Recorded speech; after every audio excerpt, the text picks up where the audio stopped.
Olá! No vídeo anterior nós falamos um pouquinho sobre instrumentação, sobre orquestração, mas será que um compositor, quando ele pensa na sua obra, quando ele escreve a sua música, ele já está pensando nos instrumentos? Bem-vindos! Este é o canal Ouvindo e Apreciando.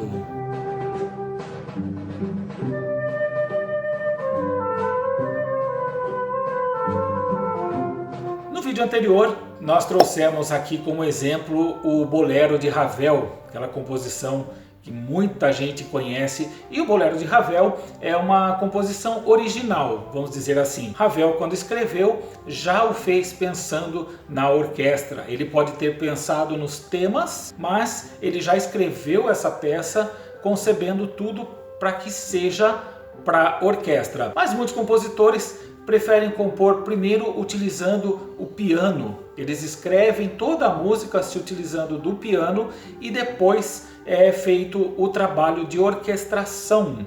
Então nós podemos dizer que a orquestração é uma das fases do complexo trabalho de composição.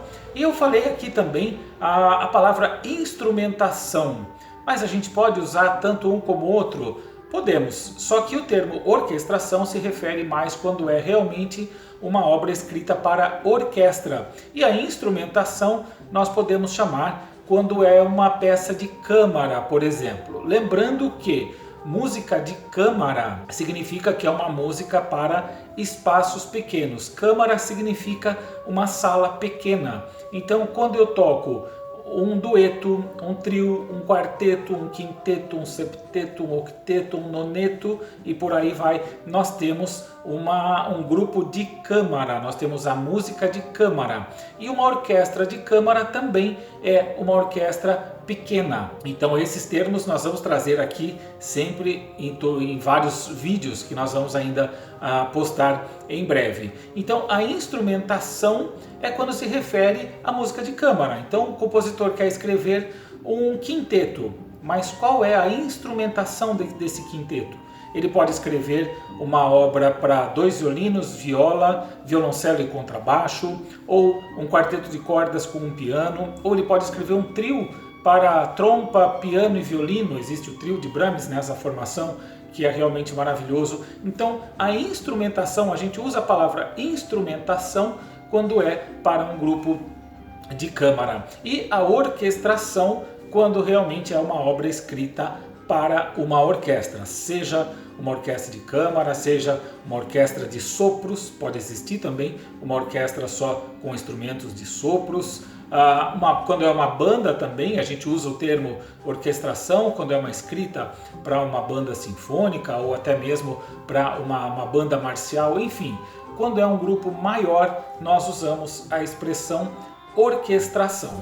E como eu disse no início do vídeo, a orquestração é uma das fases da composição. Então, o compositor tem ideia, ele tem ideia do tema principal, do segundo tema, como vai ser a estrutura da obra. Então, muitas vezes ele pode compor tudo isso pensando no piano ou em algum outro instrumento. Se ele toca Villa-Lobos, escrevia muito pensando no violão, que era um instrumento que ele dominava mais, ele não tinha muita intimidade com o piano.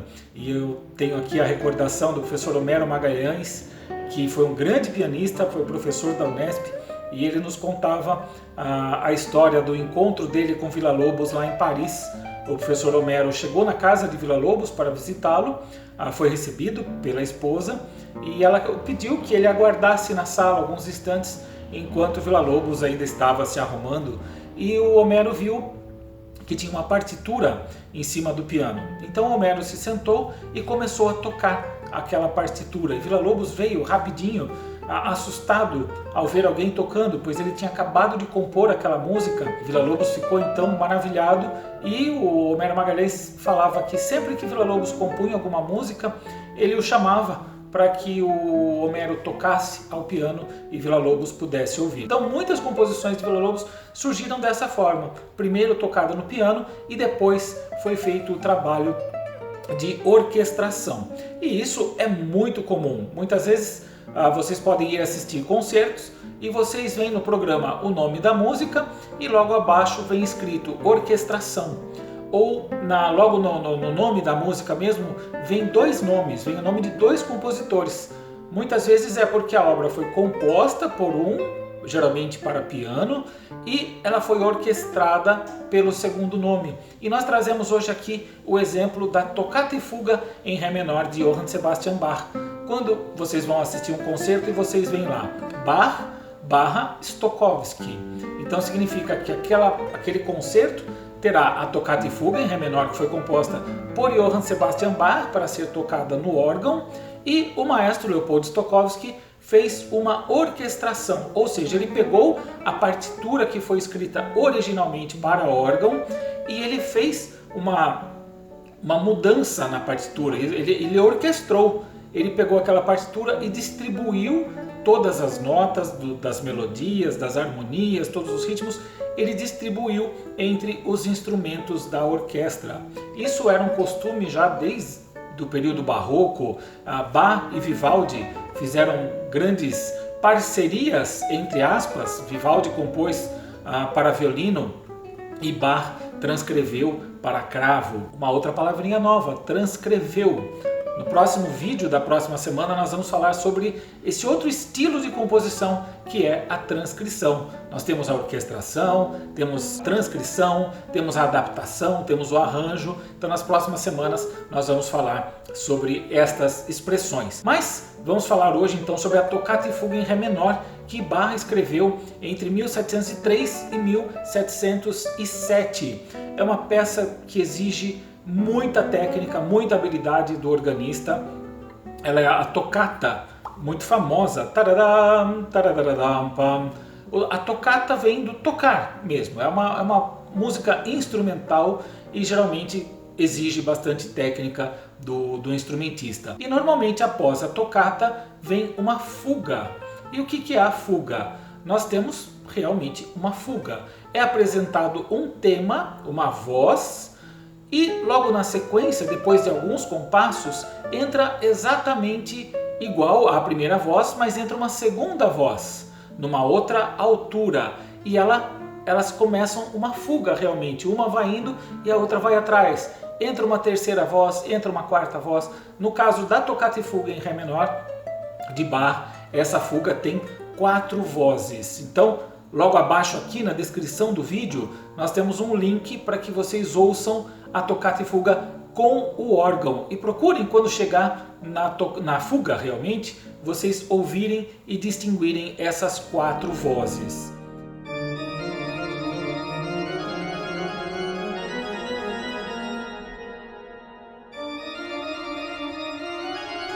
E nós temos também o link para a orquestração, que foi feita em 1940 pelo maestro Leopold Stokowski a pedido de Walt Disney.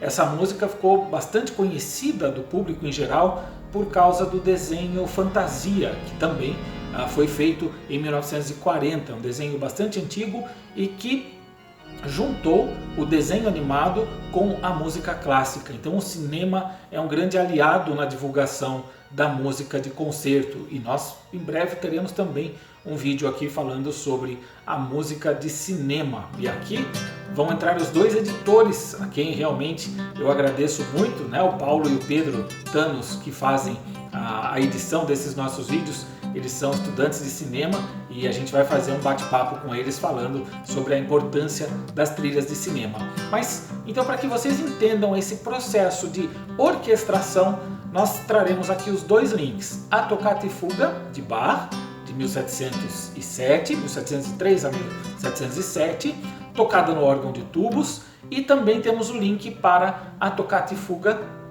do Leopold Stokowski. Então, sempre que a gente vai se referir a essa Toccata e Fuga, nós temos que falar Bach e Stokowski, porque é a composição original de Bach e foi feita a orquestração pelo maestro Leopold Stokowski.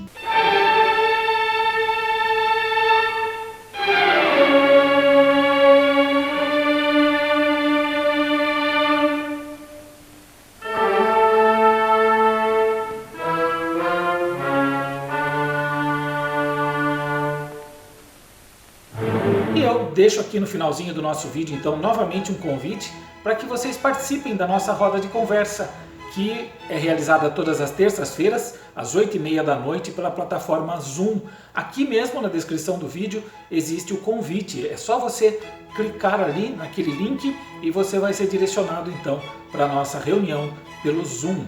Eu trago mais informações, entro em mais detalhes sobre as músicas, sobre os estilos, sobre os períodos, sobre os intérpretes e, claro, todos são convidados também a participar ativamente dessa roda de conversa. E convido também a todos a seguirem o nosso perfil no Instagram. Basta você acessar lá o aplicativo e procurar Apreciando_música. E quem tiver alguma dúvida, quem quiser fazer alguma sugestão, quiser fazer perguntas, enfim, entrar em contato com a gente, pode usar esse perfil mesmo do Instagram ou aqui mesmo nos comentários dos vídeos. Grande abraço a todos e até a próxima!